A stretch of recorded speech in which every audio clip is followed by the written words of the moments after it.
Member of the House Judiciary Committee, Arizona, Republican Congressman Andy Biggs. Good morning to you, Congressman. So the shutdown is going to stretch to at least a record 43 days now, and we can finally see the light at the end of the tunnel.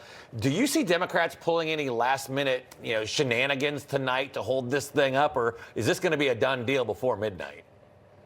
Well, it should be a done deal before midnight, but the Democrats have one little trick up their sleeve, and that's during the debate after the vote on the rules today. Before we vote on the final passage, Hakeem Jeffries could get up and try to do one of his magic minutes that would last for many hours. We hope that he doesn't. I think he knows that he's going to lose more favorability if he does that, and more people are going to be ticked off since they know that the finish is right there. But that's about the only thing I can see that they can do. Yeah, and if you ask Democrats, though, like Hakeem Jeffries, they think they're winning in all of this. They think that people are blaming Republicans for this. That's not really what polls and legacy media are saying either. But do you think because it's him and he's done it before that he could throw one of these antics out there and start talking for 17 hours on end? Well, he could. And that's what I'm thinking. If they're going to do anything, that's it. It doesn't make sense to me. But the whole shutdown didn't make much sense to me. Right. So yeah, that's a possibility. I hope he doesn't. But this is what I tell people all the time.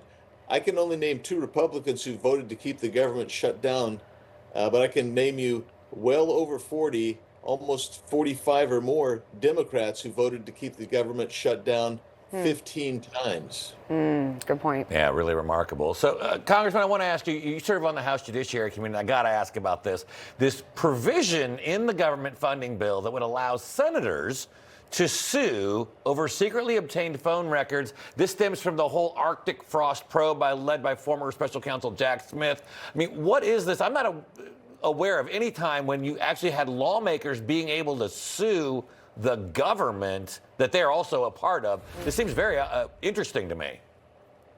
Yeah, it's highly unusual, but then so is the fact that the FBI and the special counsel were surveilling these members of the Senate and Congress. And don't forget, that portion of the bill is only limited to members of the Senate, but don't forget you had members of the House that were also pursued in that way. So it is, to my mind, it's quite unusual. But also, I'll just point out as well that what Americans want and what actually I want is not just that these people get compensated, and I mean people generally who were surveilled wrongfully, but I'm talking these people that did this, who weaponized government, they need to be held accountable, not the taxpayer paying for them, because the taxpayer was shafted just like many members of the public were, as well as members of Congress. So I want to see prosecutions where prosecutions warranted. Yeah, real quickly also, Congressman, obviously with the House Judiciary Committee, the Speaker swearing in the newest member of Congress, a Democrat, who is expected to be the 218th vote to demand the release of the Epstein files. The Speaker saying, look, you guys are already doing your work and releasing everything except for the redacted victims' names. What new is going to come of this, and is this still going to be an issue? It's going to be an issue because Adelita Grijalva has said she's going to sign the discharge petition, and that means that the Speaker's going to have to act. But the question that I ask, which is the same one that the Speaker's putting forward, is what's left? I mean, is there stuff that we don't have yet? And if there is, then let's make it transparent and let's get it out there. But I believe we're going to have to deal with it. But we just don't know the extent of anything that may still be there, and I'm not sure that there's much there after talking with some officials in the FBI. All right, Congressman Andy Biggs, great to have you with us this morning. Thank you. Hopefully you don't have too late of a night tonight. Yeah, hopefully. Information. Truth is freedom. Is Newsmax.